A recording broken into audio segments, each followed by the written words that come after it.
As you know, the Passover celebration begins in 2 days, and I shall be betrayed and crucified.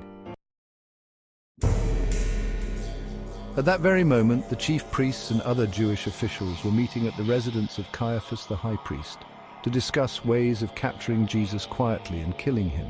But not during the Passover celebration, for there would be a riot. Jesus now proceeded to Bethany, to the home of Simon the leper. While he was eating, a woman came in with a bottle of very expensive perfume and poured it over his head. What a waste of good money.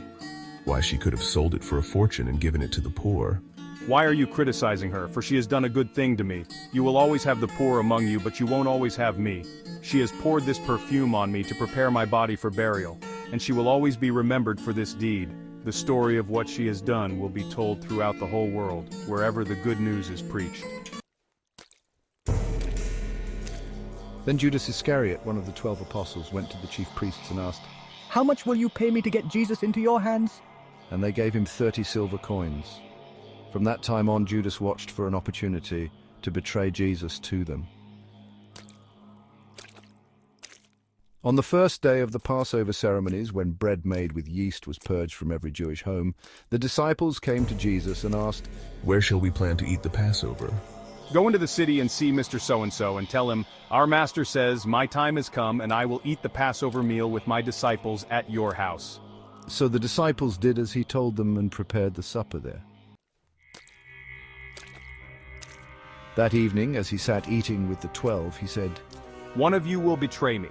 Sorrow chilled their hearts, and each one asked, Am I the one? Far better for that one if he had never been born. For I must die just as was prophesied, but woe to the man by whom I am betrayed. It is the one I served first. Judas too had asked him, Rabbi, am I the one? Yes.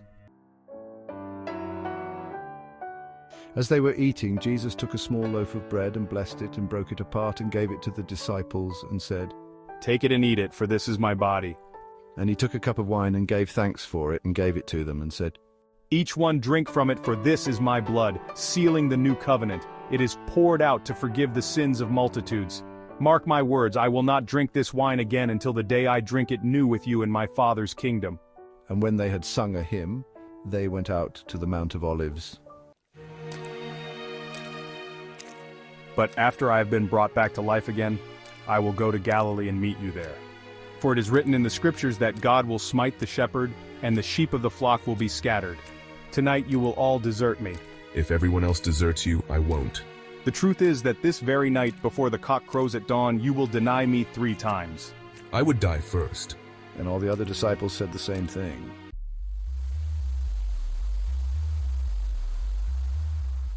In the quiet of the night, the betrayal and arrest of Jesus unfolds.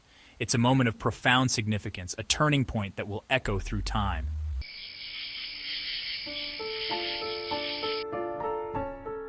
My Father, if it is possible, let this cup be taken away from me, but I want your will, not mine. Peter, couldn't you even stay awake with me 1 hour? Keep alert and pray, otherwise temptation will overpower you. For the spirit indeed is willing, but how weak the body is.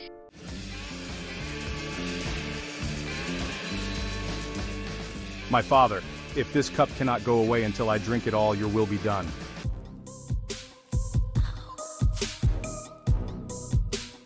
Sleep on now and take your rest.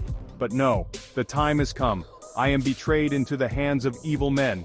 Up, let's be going. Look, here comes the man who is betraying me.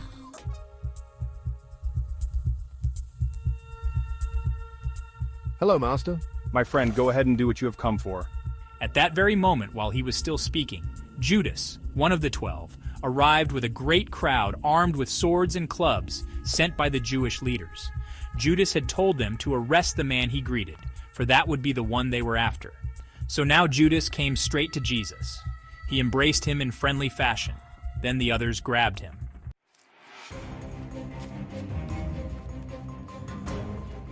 Put away your sword. Those using swords will get killed. Don't you realize that I could ask my Father for thousands of angels to protect us, and he would send them instantly? But if I did, how would the scriptures be fulfilled that describe what is happening now?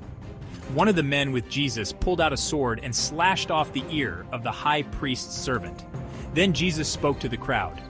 Am I some dangerous criminal that you had to arm yourselves with swords and clubs before you could arrest me? I was with you teaching daily in the temple, and you didn't stop me then. But this is all happening to fulfill the words of the prophets as recorded in the scriptures. At that point, all the disciples deserted him and fled.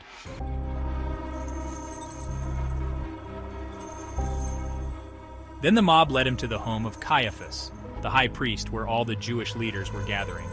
Meanwhile, Peter was following far to the rear and came to the courtyard of the high priest's house and went in and sat with the soldiers and waited to see what was going to be done to Jesus.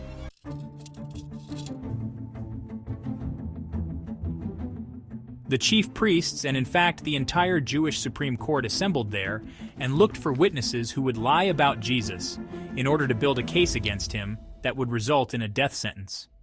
But even though they found many who agreed to be false witnesses, these always contradicted each other. Finally, 2 men were found who declared, "Witness 1, this man said, I am able to destroy the temple of God and rebuild it in 3 days."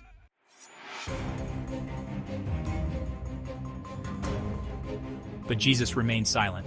Then the high priest said to him, "High priest, I demand in the name of the living God that you tell us whether you claim to be the Messiah, the Son of God." Jesus, "Yes, I am. And in the future you will see me, the Messiah, sitting at the right hand of God and returning on the clouds of heaven." Then the high priest tore at his own clothing, shouting, "High priest! Blasphemy! What need have we for other witnesses?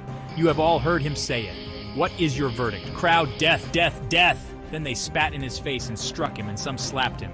Crowd, prophesy to us, you Messiah. Who struck you that time?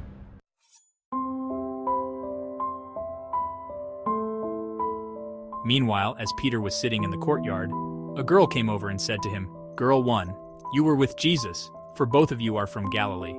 But Peter denied it loudly. "Peter, I don't even know what you are talking about." Later, out by the gate, another girl noticed him and said to those standing around, "Girl 2, this man was with Jesus, from Nazareth." Again Peter denied it, this time with an oath. "Peter, I don't even know the man." But after a while the men who had been standing there came over to him and said, "Man, we know you are one of his disciples, for we can tell by your Galilean accent." Peter began to curse and swear. "Peter, I don't even know the man." And immediately the cock crowed. Then Peter remembered what Jesus had said. "Jesus, before the cock crows, you will deny me 3 times." And he went away crying bitterly.